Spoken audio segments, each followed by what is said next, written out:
Bureau of Labor and Statistics released their January 2023 jobs report. Want to know our thoughts? The BLS should have left the L out. This is because the BLS, maybe we should just remove the L. I really appreciate Barry for following me and taking my material. And Barry, game recognized game.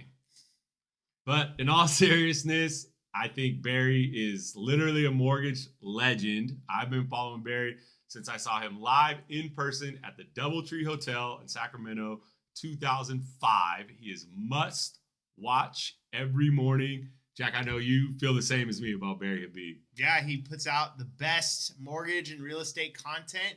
The thing I like about Barry the most is that he simplifies it all so it's easy to comprehend.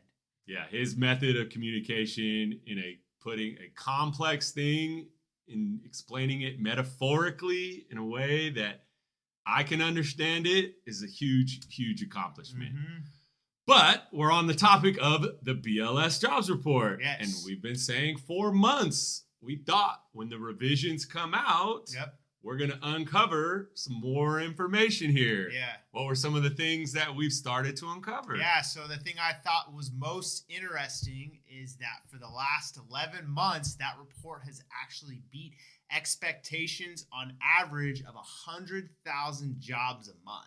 100,000 for 11 months in a row. Yes. So my math would say that's over 1 million jobs that they projected ahead. Yes. Fascinating. The other thing that you got to remember is let's look at the type of industries that we've seen the highest job growth. Mm-hmm. So let's put this chart up real quick.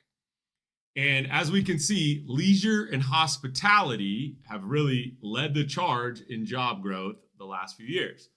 But let's remember back to March of 2020. What was it? COVID? A little thing called a global pandemic occurred, right? And what happened to the leisure and hospitality industry during that time? I mean, I was going out to dinner all the time. No, they got completely There was right? no leisure. There was no hospitality. Yeah. Everyone was laid off. Businesses were shut down. It was crazy town, right?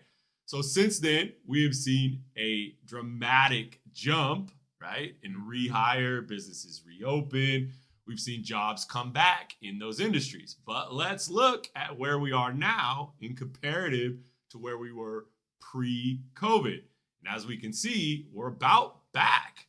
So if the BLS is basing a lot of their optimism based on job growth, they're literally about to lose the biggest sector, the sector that's had the biggest impact, right? So let's pay attention to that. We really shouldn't see these major numbers in job growth continue. Another thing when looking at and uncovering a little bit is that we're seeing employers now, instead of doing layoffs, are trying to actually just reduce hours. Yeah. Right? So instead of just laying someone off, what they're trying first as a first step is a reduction in hours, right?